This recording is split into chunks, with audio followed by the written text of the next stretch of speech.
আপুনি যদি চাই আছে ডিজিটেল লাইভ তেন্তে প্ৰথমে কম আপুনি প্ৰাণৰ শিল্পী জুবিন গাৰ্গৰ বাবে এবাৰ প্ৰাৰ্থনা কৰক ঈশ্বৰৰ ওচৰত প্ৰাৰ্থনা কৰক প্ৰাণৰ শিল্পী জুবিন গাৰ্গৰ বাবে আজি জুবিন গাৰ্গৰ এই যিখন শেষৰটো স্থান সমাধি ক্ষেত্ৰ যিটো স্থানত জুবিন গাৰ্গক পঞ্চভূতত বিলীন কৰি দিয়া হৈছিলে যিটো স্থানত জুবিন গাৰ্গৰ নশ্বৰ দেহ তাত থোৱা হৈছিলে আৰু সকলোৰে সন্মুখত 10-20 লাখ অনুৰাগীৰ সন্মুখত তেওঁক জ্বলাই দিয়া হৈছিলে আৰু এই স্থানটোৱে হৈছে জুবিন গাৰ্গৰ অন্তিমটো স্থান য'ত জুবিন গাৰ্গে এতিয়াও জিৰণি লয় ঈশ্বৰৰ পুত্ৰ জুবিন গাৰ্গৰ সেই স্থানটোক লৈ আচলতে এগৰাকী ব্যক্তিয়ে এটা ফেচবুক লাইভ কৰিছিলে যি লাইভটো আচলতে অতিকৈ গুৰুত্বপূৰ্ণ আছিলে তেওঁ যি আচলতে চৌদিশৰ পৰিৱেশৰ ওপৰত এটা খুবেই ভিডিঅ' বনাইছিলে খুবেই ভাইৰেল হৈ পৰিছিলে সেই ভিডিঅ'টোৰ পাছতেই গৰিমা শইকীয়া গাৰ্গ আৰু পামী বৰঠাকুৰে এটা ফেচবুক পোষ্ট কৰিছিলে য'ত উল্লেখ কৰিছিলে চৰকাৰ আৰু ৰাইজৰ কথা যে চৰকাৰ আৰু ৰাইজ উদাসীন কিয় হৈছে জুবিন গাৰ্গৰ সমাধি ক্ষেত্ৰক লৈ চৰকাৰে কিয় কনষ্ট্ৰাকশ্যনৰ কাম বন্ধ ৰাখিছে কিয় এটা প্ৰপাৰ ছিষ্টেম বনোৱা নাই জুবিন ক্ষেত্ৰখন সুচাৰুৰূপে পৰিচালনা কৰিবলৈ কেৱল এয়াই নহয় পামী বৰঠাকুৰ গৰিমা শইকীয়া গাৰ্গে বাৰে বাৰে কৈছিলে যে এলাগী কিয় কৰা হৈছে অৱহেলিত কিয় কৰা হৈছে জুবিন গাৰ্গৰ সমাধি ক্ষেত্ৰ যিগৰাকী ব্যক্তিয়ে বিশ্বৰ দৰবাৰত অসমক স্বীকৃতি দি থৈ গ'ল অসমক চিনাকি কৰি থৈ গ'ল আৰু সেইগৰাকী ব্যক্তিৰ বাবে বা সেইগৰাকীৰ ব্যক্তিৰ শেষৰ স্থানটো তেওঁ জিৰণি লোৱা স্থানটো অলপ সুন্দৰকৈ ৰাখিবলৈ পৰিষ্কাৰ পৰিচ্ছন্ন কৰি ৰাখিবলৈ অসমবাসীৰ মন নগ'লনে ৰাইজ তথা চৰকাৰ উদাসীন কিয় হৈছে জুবিন ক্ষেত্ৰক লৈ এই ধৰণৰ মন্তব্য কৰাৰ পিছতেই গৰিমা শইকীয়া গাৰ্গ আৰু পামী বৰঠাকুৰৰ এটা ফেচবুক পোষ্টৰ পিছতে এতিয়া কঠোৰ হ'ল মুখ্যমন্ত্ৰী হিমন্ত বিশ্ব শৰ্মা ইতিমধ্যে সকলোৱে জ্ঞাত যে মুখ্যমন্ত্ৰীগৰাকীয়ে কেইবাটাও গুৰুত্বপূৰ্ণ মন্তব্য কৰিছে মুখ্যমন্ত্ৰীগৰাকীয়ে গৰিমা শইকীয়া গাৰ্গ পামী বৰঠাকুৰ বা এটা ভিডিঅ' যিটো ভাইৰেল হৈছে এই ভিডিঅ'ৰ ভিত্তিত আচলতে মন্তব্য কৰিছে সেই মন্তব্য কৰাৰ পিছতেই আচলতে জুবিন ক্ষেত্ৰত থকা যিবোৰ দোকান পোহাৰ সকলোখিনি আঁতৰাই পেলোৱা হৈছে যিহেতু এটা কদৰ্যময় পৰিৱেশ সৃষ্টি হৈছিলে আৰু তাৰ পাছতে মুখ্যমন্ত্ৰীগৰাকীয়ে কৈছে যে মই পূৰ্বতেও 10 বজাত সময়সীমা বান্ধি দিয়াৰ পাছতেই এছামে মোক সমালোচনা কৰিছিলে তাৰ পাছতেই মুখ্যমন্ত্ৰী সেই বিষয়টোৰ পৰা আঁতৰি আছিলোঁ বুলি কৈছিলে কিন্তু অৱশেষত এতিয়া একাংশই যি আচলতে সমালোচনা কৰি আছে যে জুবিন গাৰ্গৰ সমাধি ক্ষেত্ৰখন লেতেৰা হৈছে তাৰ পাছত এতিয়া কঠোৰ হৈছে মুখ্যমন্ত্ৰীগৰাকীয়ে তাৎক্ষণিকভাৱে সম্পূৰ্ণ জুবিন ক্ষেত্ৰৰ 4 দুৱাৰ বা 4 বেৰ পকী ৱালেৰে গঢ়ি তুলিবলৈ তাৎক্ষণিকভাৱে নিৰ্দেশ প্ৰেৰণ কৰিছে মুঠৰ ওপৰত আপুনি পুনৰ এবাৰ কৈছোঁ আপুনি প্ৰাৰ্থনা কৰক প্ৰাণৰ শিল্পী জুবিন গাৰ্গৰ বাবে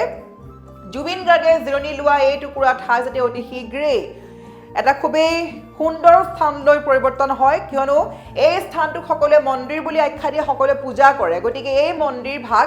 যাতে খুব সুন্দৰভাৱে চৰকাৰে প্ৰস্তুত কৰি উলিয়ায় তাৰ বাবে আপোনালোকে জনক প্ৰাৰ্থনা লগতে প্ৰাণৰ শিল্পী জুবিন গাৰ্গৰ আত্মাৰ সদগতিৰ বাবে লগতে জুবিনদাৰ ন্যায়ৰ বাবে পুনৰ এবাৰ কৰক ভগৱানৰ ওচৰত প্ৰাৰ্থনা প্ৰাণৰ শিল্পী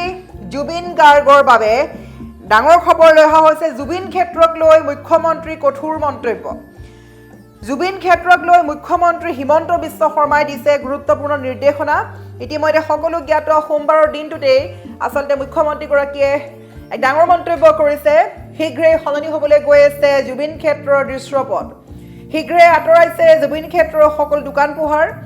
মুখ্যমন্ত্ৰীগৰাকীয়ে মন্তব্য কৰিছে যে মই জুবিন ক্ষেত্ৰৰ সময় 10 বজাত কৰোঁতে ৰাইজে মোক গালি দিছিল কিন্তু এতিয়া পৰিয়ালে মোক অনুৰোধ কৰিছে পৰিয়ালৰ অনুৰোধৰ পিছতে মই ডিচিক নিৰ্দেশনা দিছোঁ আৰু সন্মুখৰ যিসমূহ দোকান পোহাৰ আছে সকলো আঁতৰাই দিব লাগে শীঘ্ৰেই আৰম্ভ হ'বলৈ গৈ আছে বাউণ্ডেৰী ৱাল নিৰ্মাণৰ কাম এই মন্তব্য কৰিছে হিমন্ত বিশ্ব শৰ্মাই হিমন্ত বিশ্ব শৰ্মাৰ মন্তব্য আমাৰ লগত আছে মন্তব্যটো শুনাম তাৰ পূৰ্বে আমি পুনৰ কৈছোঁ যে এগৰাকী ব্যক্তিয়ে সামাজিক মাধ্যমত ক্ষোভিত হৈ এগৰাকী কেব চালকে বিস্ফোৰণ ঘটাইছিলে জুবিন ক্ষেত্ৰৰ বৰ্তমানৰ পৰিৱেশ উদঙাইছিল এগৰাকী চালকে আৰু সেইগৰাকী চালকৰ ভিডিঅ'ৰ স্ক্ৰীনশ্বট ভাইৰেল হৈ পৰিছিল ভিডিঅ'টো ভাইৰেল হৈ পৰিছিল আৰু সেই ভিডিঅ'টোৰ এটা স্ক্ৰীনশ্বট লৈ গৰিমা শইকীয়া গাৰ্গে পোষ্ট কৰিছিল যে অৱহেলিত উপেক্ষিত আৰু এলাগী হৈ ৰ'ব নেকি জুবিন ক্ষেত্ৰ সকলোৰে প্ৰাণৰ শিল্পীগৰাকীক সামান্য যতনেৰে শান্তিত জিৰণি ল'বলৈ তেওঁৰ প্ৰাণৰ অসমখনতো আমি ব্যৱস্থা কৰি দিবলৈ অপাৰগনে এই পোষ্টটো কৰাৰ মাত্ৰকে মুখ্যমন্ত্ৰী হিমন্ত বিশ্ব শৰ্মাই তাৎক্ষণিকভাৱে কৰিলে গুৰুত্বপূৰ্ণ নিৰ্দেশনা কেৱল গৰিমা শইকীয়া গাৰ্গেই নহয় জুবিন গাৰ্গৰ ভগ্নী পামী বৰঠাকুৰেও লিখিছে যে শ্ৰদ্ধা মৰম আদৰ দায়িত্ববিলাক যেন ক'ৰবাত ম্লান হৈ পৰি গৈছে সময়ৰ সোঁতত জুবিন গাৰ্গে অসমখন আৰু অসমীয়াক বিশ্বপটত উজ্বলাই গ'ল আৰু আমি তেওঁৰ শেষ জিৰণিৰ ঠাই টুকুৰাও চিকুণকৈ ৰাখিব পৰা নাই কিয় জুবিন ক্ষেত্ৰৰ কনষ্ট্ৰাকশ্যন বন্ধ হৈ আছে কিয় এতিয়াও জুবিন ক্ষেত্ৰখন চলাবলৈ এটা প্ৰপাৰ ছিষ্টেম কৰা হোৱা নাই চৰকাৰ ৰাইজ সকলো ইমান উদাসীন কিয় জুবিন ক্ষেত্ৰক লৈ জুবিন ক্ষেত্ৰক বিশ্ব মানদণ্ডৰ পৰ্যটন ক্ষেত্ৰলৈ ৰূপান্তৰ কৰক এই আমাৰ অনুৰোধ জুবিন ক্ষেত্ৰ পৰিচালনা সমিতিৰ মুৰব্বীলৈ এইদৰে লিখিছিলে ভগ্নী পামী বৰঠাকুৰে তাৰ পাছতেই ৰাজ্য চৰকাৰৰ তথা মুখ্যমন্ত্ৰী হিমন্ত বিশ্ব শৰ্মাৰ তাৎক্ষণিকভাৱে এক বৃহৎ মন্তব্য কৰিছিলে তেওঁ অৰ্ডাৰ দিছে ডিচিক যে সকলো দোকান পোহাৰ বন্ধ কৰিব লাগে আঁতৰাই পেলাব লাগে পৰিৱেশটো চাফ চিকুণৰ বজাই ৰাখিব লাগে আৰু সেইমতেই সকলো দোকান পোহাৰ আঁতৰাই দিয়া হৈছে জুবিন ক্ষেত্ৰৰ পৰা লগতে মুখ্যমন্ত্ৰীগৰাকীয়ে এই কথা উল্লেখ কৰিছে যে অতি শীঘ্ৰেই জুবিন ক্ষেত্ৰখন এক বিশেষ এটা স্থানলৈ পৰিৱৰ্তন হ'বলৈ গৈ আছে অৰ্থাৎ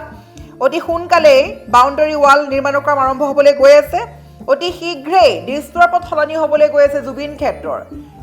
আৰু আমি এইখিনিতে পুনৰ কৈছোঁ প্ৰত্যেকগৰাকী দৰ্শকে পুনৰ এবাৰ প্ৰাৰ্থনা কৰক প্ৰাণৰ শিল্পী জুবিন গাৰ্গৰ বাবে বৰ্তমানেও ন্যায় পোৱা নাই জুবিন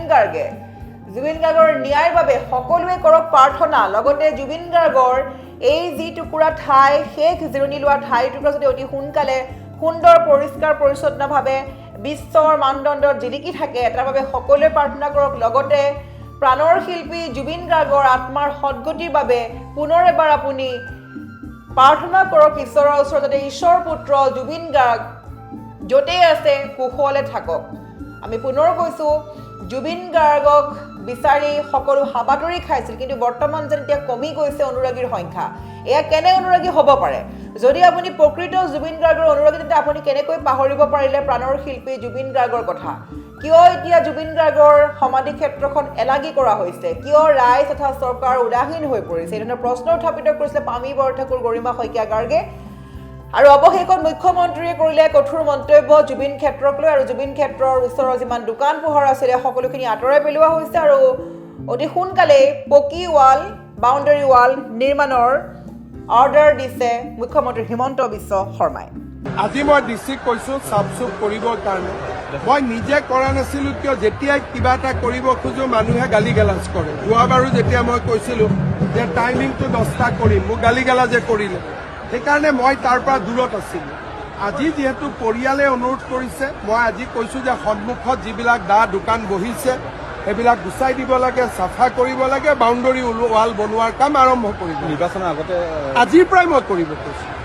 কিন্তু ইমান দিনে মই নিজে কৰিলে মই যদি দোকান পোহাৰ গুচালোহেঁতেন আকৌ মোকেই ধৰিলেহেঁতেন সেইকাৰণে আজি যিহেতু পৰিয়ালে ক'লে মই আজিয়ে অলৰেডি দুপৰীয়া অৰ্ডাৰ দিছোঁ যে চব চাফ চুফ কৰিব লাগে পৰিষ্কাৰ কৰিব লাগে পৰিচ্ছন্ন কৰিব লাগে দোকানবোৰ গুচাব লাগে বাউণ্ডাৰী ৱাল ইমিডিয়েট বনাব লাগে আজি মই ডিচিক কৈছোঁ চাফ চুফ কৰিবৰ কাৰণে মই নিজে কৰা নাছিলোঁ কিয় যেতিয়াই কিবা এটা কৰিব খোজোঁ মানুহে গালি গালাজ কৰে যোৱাবাৰো যেতিয়া মই কৈছিলোঁ যে টাইমিংটো 10টা কৰিম মোক গালি গালাজে কৰিলে সেইকাৰণে মই তাৰ পৰা দূৰত আছিলোঁ আজি যিহেতু পৰিয়ালে অনুৰোধ কৰিছে মই আজি কৈছোঁ যে সন্মুখত যিবিলাক দোকান বহিছে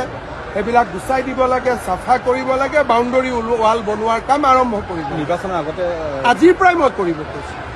কিন্তু ইমান দিনে মই নিজে কৰিলে মই যদি দোকান পোহাৰ গুচালোহেঁতেন আকৌ মোকেই ধৰিলেহেঁতেন সেইকাৰণে আজি যিহেতু পৰিয়ালে ক'লে মই আজিয়ে অলৰেডি দুপৰীয়া অৰ্ডাৰ দিছোঁ যে চব চাফ চুফ কৰিব লাগে পৰিষ্কাৰ কৰিব লাগে পৰিচ্ছন্ন কৰিব লাগে দোকানবোৰ গুচাব লাগে বাউণ্ডাৰী ৱাল ইমিডিয়েট বনাব লাগে